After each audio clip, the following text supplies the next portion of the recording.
Private corporate junior కళాశాలలపై విద్యార్థి సంఘ తీవ్ర ఆరోపణలైతే చేస్తూ నాంపల్లిలో నిరసన చేపట్టింది.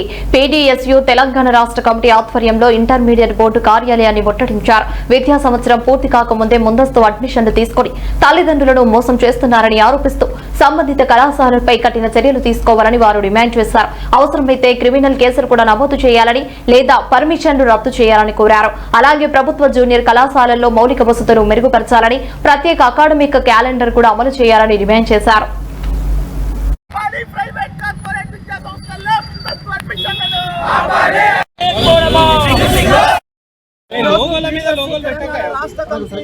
పిలుపులో భాగంగా ఇంటర్మీడియట్ బోర్డు మీద మేము తీవ్రమైనటువంటి అసహనాలు ఇవ్వకుండానే 25-26 విద్యా సంవత్సరం ముగించకుండానే ప్రైవేటు విద్యా సంస్థలని కూడా ముందస్తు అడ్మిషన్ల పేరుతోనే పేద విద్యార్థుల తల్లిదండ్రులని తీవ్రంగా దోచుకుంటున్నటువంటి స్థితిని ఇవాళ మనం చూస్తా ఉన్నాం. అయినా అధికారుల నుండి ఎలాంటి స్పందన లేకోకుండా అధికారులు ప్రభుత్వ నిబంధనలని ఉత్తర్వులని ఏమాత్రం పట్టించుకోకుండా ప్రైవేటు విద్యా సంస్థలకి దొడ్డిదారులు అనుమతిస్తున్నటువంటి పరిస్థితిని ఇవాళ రాష్ట్ర వ్యాప్తంగా మేము చూస్తా ఉన్నాం.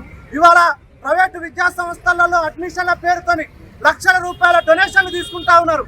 అదేవిధంగా అక్రమంగా హాస్టల్స్ ని నిర్వహిస్తా ఉన్నారు. అదేవిధంగా ఎలాంటి పర్మిషన్లు లేకోకుండా రాష్ట్ర వ్యాప్తంగా అనుమతులు లేకోకుండానే విద్యా సంస్థల్ని ప్రారంభం చేసుకొని నడిపిస్తున్నటువంటి స్థితిని ఇవాళ చూస్తా ఉన్నాం. కాబట్టి మేము ఒకటే అడుగుతా ఉన్నాం, ప్రభుత్వ ఉత్తర్వులని అమలు చేయండి. ప్రభుత్వం ఏ జీవోలో ఇచ్చిందో, ఏ జీవో ఇస్తే ఆ జీవోలని అమలు చేయాల్సినటువంటి బాధ్యత ప్రభుత్వ అధికారులది. అయినా మీరు ఏమాత్రం పట్టించుకోవట్లేదు. పట్టించుకోకపోవడం వల్ల పేద విద్యార్థులు నష్టపోతా ఉన్నారు.